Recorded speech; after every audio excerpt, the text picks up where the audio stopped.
Gibbo presents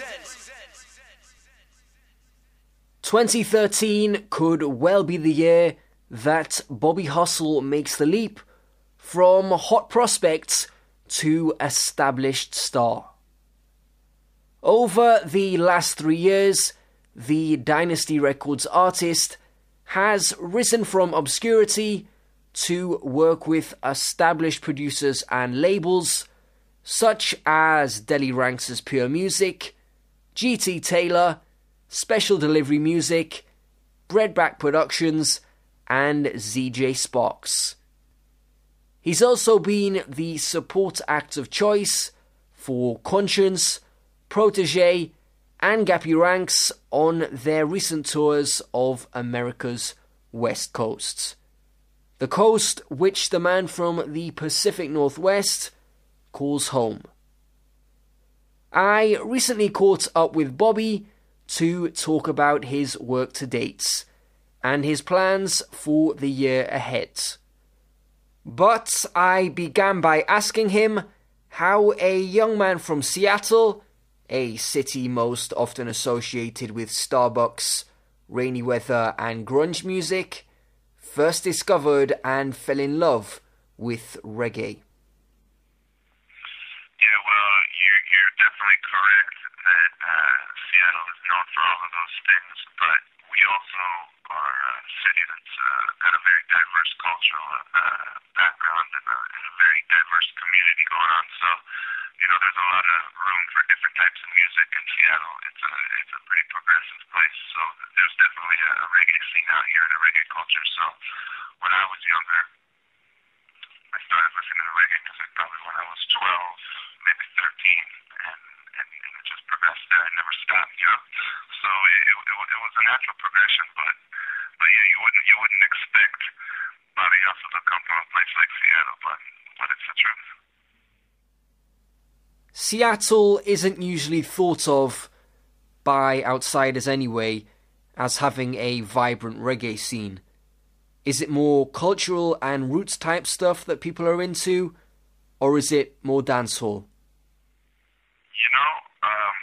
It's actually interesting. It's a real cross section. You know what I mean? Like I said, there's a lot of diverse people out here, a lot of different cultures coming together. It's like a melting pot. So on the West Coast in general, in California and Oregon and Canada and Washington State, I would say that reggae culture music prevails over the dancehall music, which is different from the East Coast.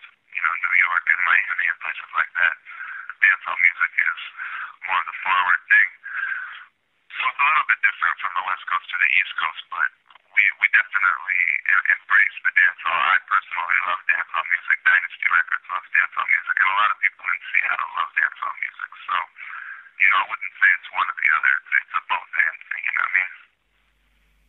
Are there lots of sound systems and or radio stations that support reggae on the West Coast?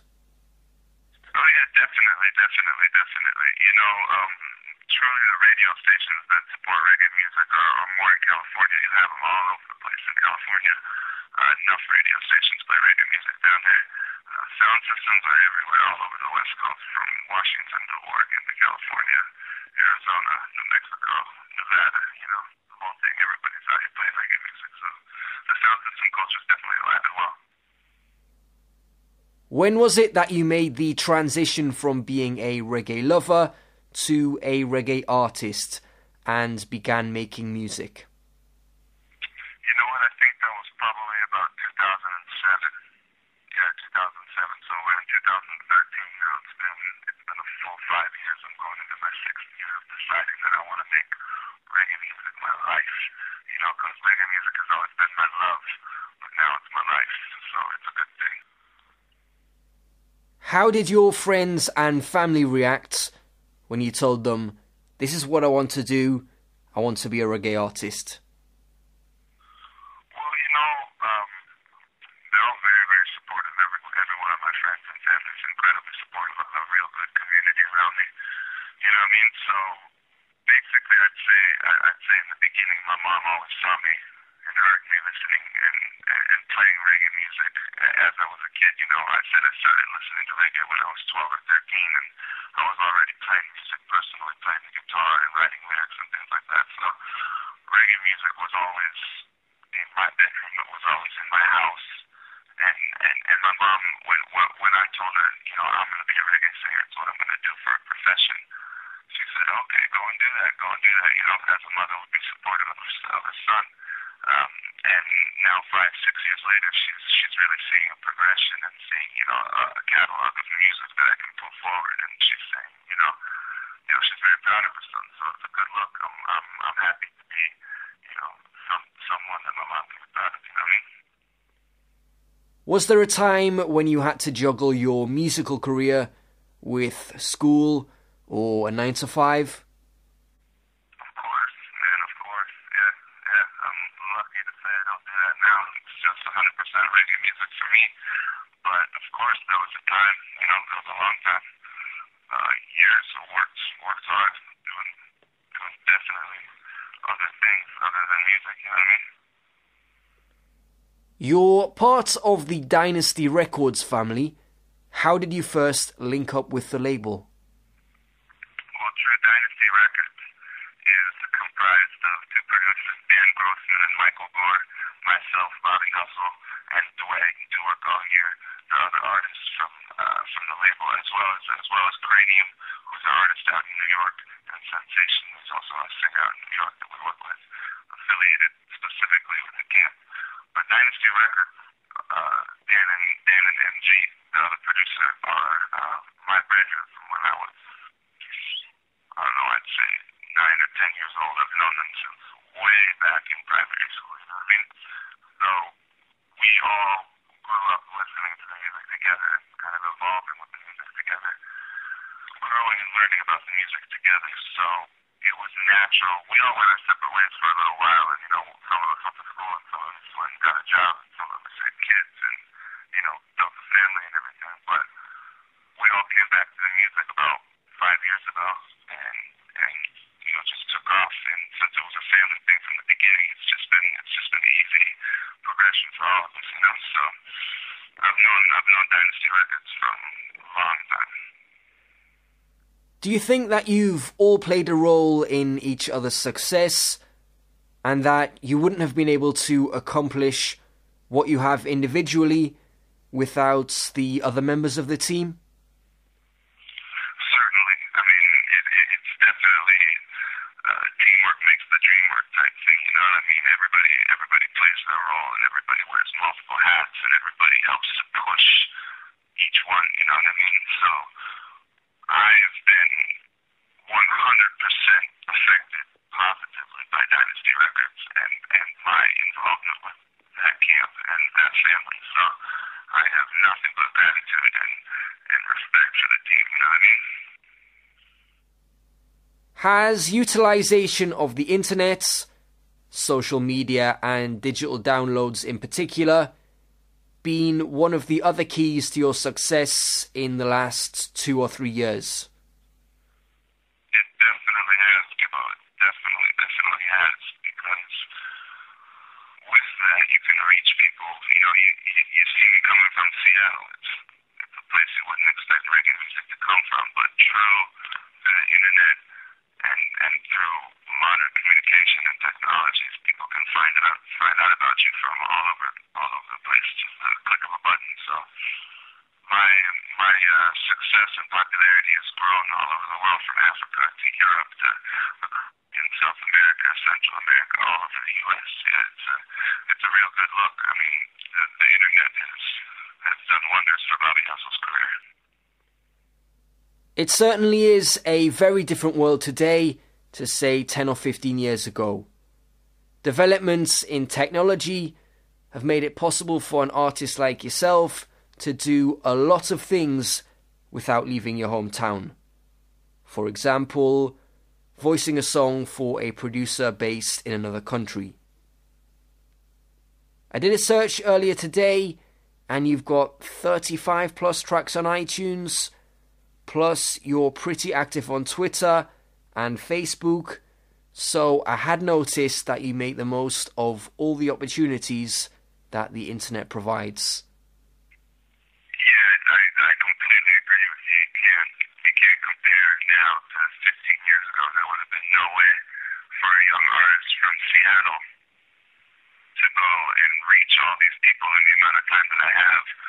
Whereas if I had gone down 15 years ago to Jamaica or to Miami or to Brooklyn, it would have been a different story. I would have had to build the same way out there.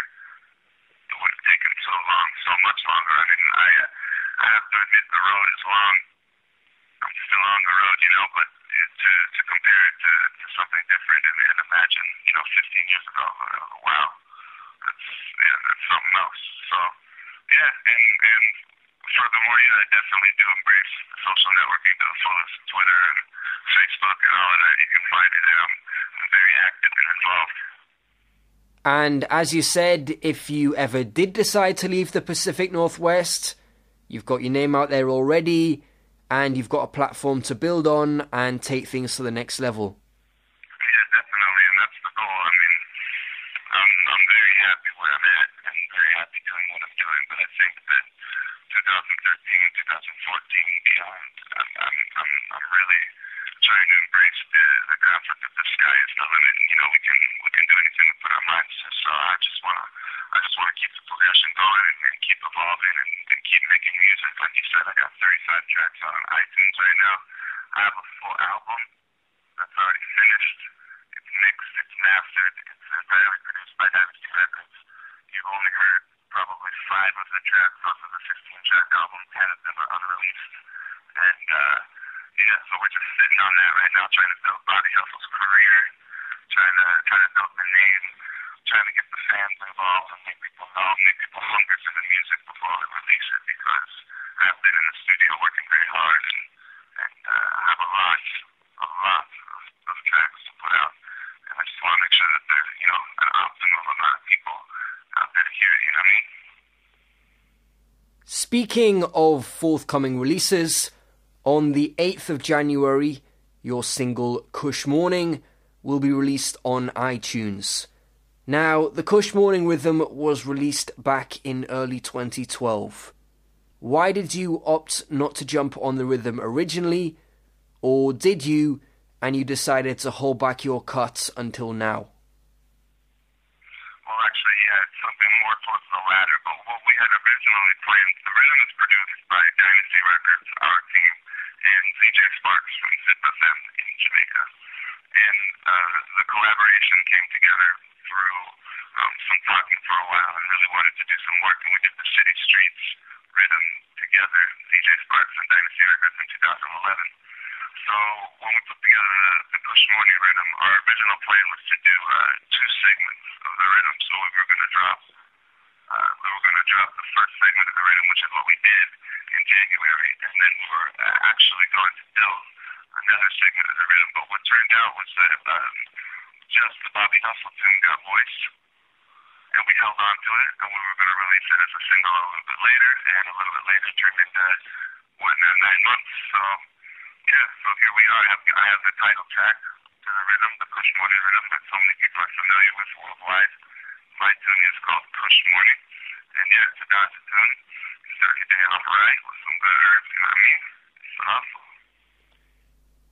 I do like the video you have up on YouTube at the moment of the acoustic rendition of Kush Morning. Filmed outside the Dynasty studio, I think? Yeah, that's correct. It's right outside Dynasty Studio in the foyer there, right in Seattle. Yeah, it's just me, MD, one of the producers, and Dan, the other producer. So yeah, we just do a little acoustic version of that, get the people ready for it.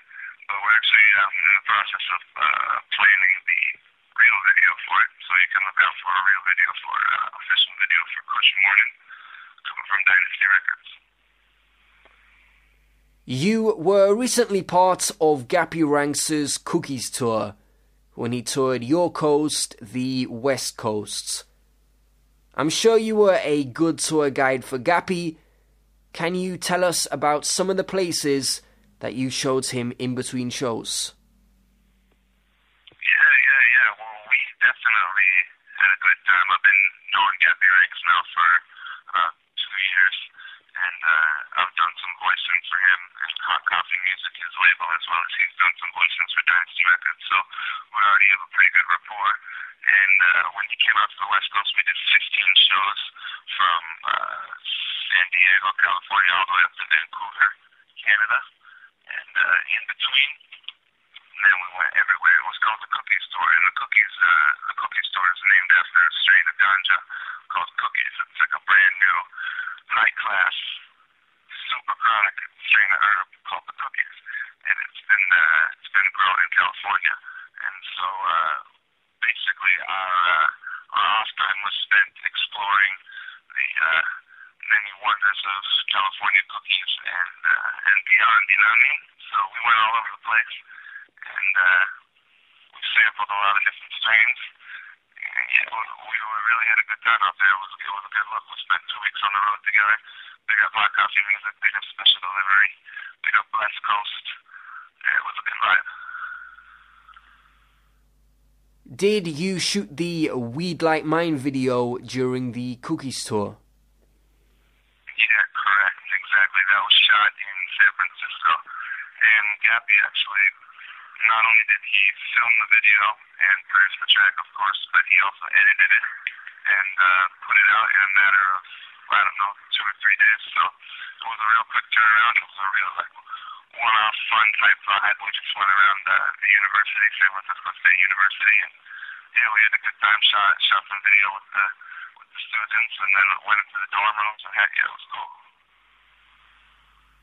When did you and Gappy first meet? Was it when he was in the US previously? Yeah, I guess Gappy Ranks has been coming to the US for a while now. But the first time I linked up with him was, I think it was 2011, yeah. And he came through Seattle because he was on tour. I think it was his first West Coast tour. And he was rolling with West Coast Sound, which is a sound system based out of Washington State here. And so they obviously knew. Gappy Ranks is in town. You got to bring him to the Dynasty Studios. So Gappy Ranks passed through, and we hit it off right away. He recorded a track called Party Town, which we have on the Party Town Rhythm, which was released in 2011. So from that time, me and Gappy kept the link, and like I said, I've done a couple voicings for his label, Hot Coffee, and he's also done a few voicings for Dynasty Records. So yeah, it was a natural fit when he was coming to the West Coast. He said, yeah, got a link, Bobby. So. Shortly after the Cookies tour, you headed over to the East Coast for a number of shows. Can you give us a rundown of the places you performed at? Yeah, definitely. So after the Cookies tour, I just hopped the plane and went over to New York City. I was in New York for a couple days. I played a couple parties with Federation Sound and did some radio things over there, some promotion over there. And then I went up to Providence, Rhode Island. And I got a nice little fan base in Providence, Rhode Island. So it was a real good look. And the next day I flew down to Miami, played a show with Gramps Morgan from Morgan Heritage down in Miami on South Beach. And that was off the chain. Then the next day I went up to Washington, D.C. and played a party up in D.C.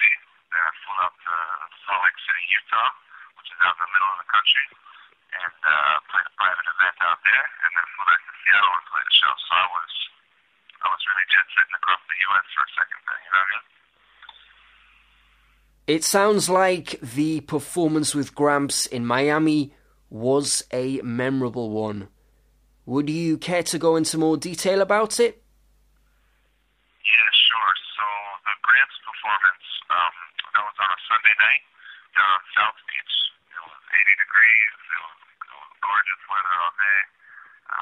It was an event for Culture Shock Music. The main promoter down, he's a big long-time promoter, veteran down there in Miami, named Lance O. Big up Lance O, Culture Shock Music. And it was his birthday party. It was a nice event.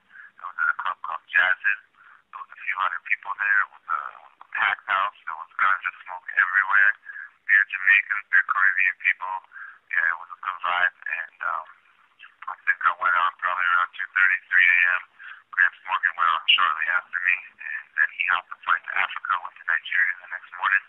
And yeah, I mean, the place was ran. The vibes were real nice.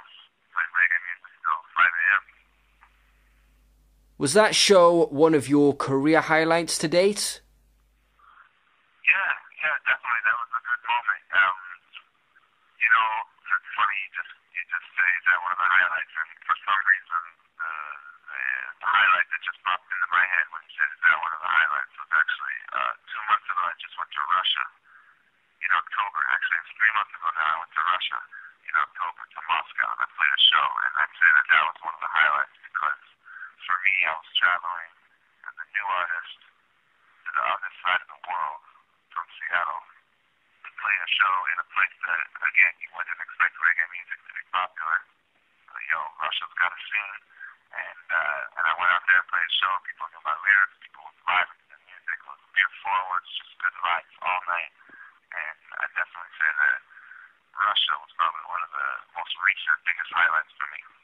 And Miami was off the chain too. So I can only say good things about the music and what it's been doing for me. It's just been a really positive experience all around, and it's been fun to travel all over the place. It's been a dream come true. So just trying to keep living it.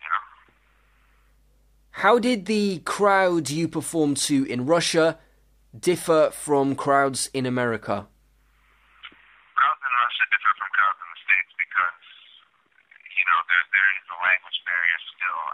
I was amazed at how much of my lyrics they actually, were digesting and able to, sing along with me. But when I sing songs in the States, it's English, so people are with me line to line, you know what I mean? So it's a little bit of a different vibe with the language thing, but music is music, and at the end of the day, lyrics is only part of it, so people feel the vibe the same way.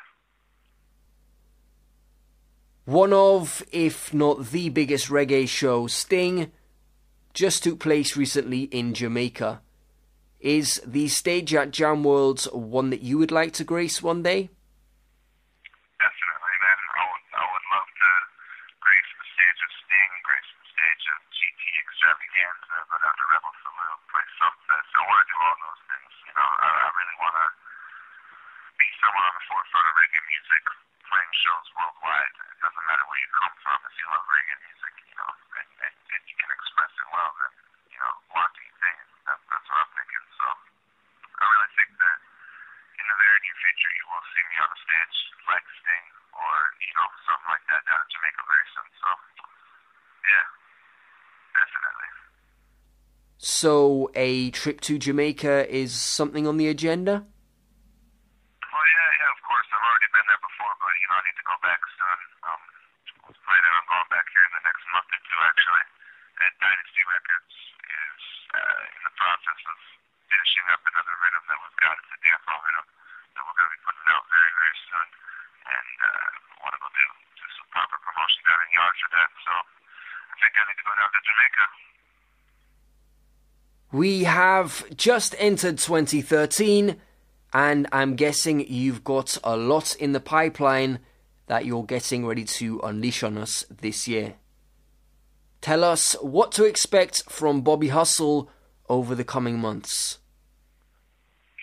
Right, so it's 2013, it's the third day of 2013 as we record this, and I've already got 3 new tracks out on the streets right now, from 3 different labels. One's called Real Ganja Man from Larger Than Life Records here in the States, the other one's called Words to Say from Nation Records, and the other one that I just released today is called Guide and Protect from Dynasty Records. So, apart from that, you also mentioned earlier the Kush Morning track that I've got releasing on January 8th.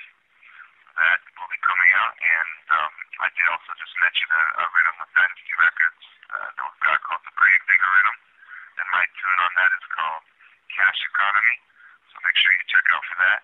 I'm going to be putting out a mixtape here in the next couple months, probably within a month here, so look out for a mixtape late January, early February. Like I said, got a full-length album that's finished with Dynasty Records, just sitting on the shelf waiting for all y'all, waiting for the fans to know about Bobby Hustle, get hungry for the music, and then we're going to release a full-length album. So there's a lot of things. A lot of music. I'm not stopping. Always on the hustle. Before we finish, let everyone listening know how they can keep in touch with you online. Twitter, Facebook, etc.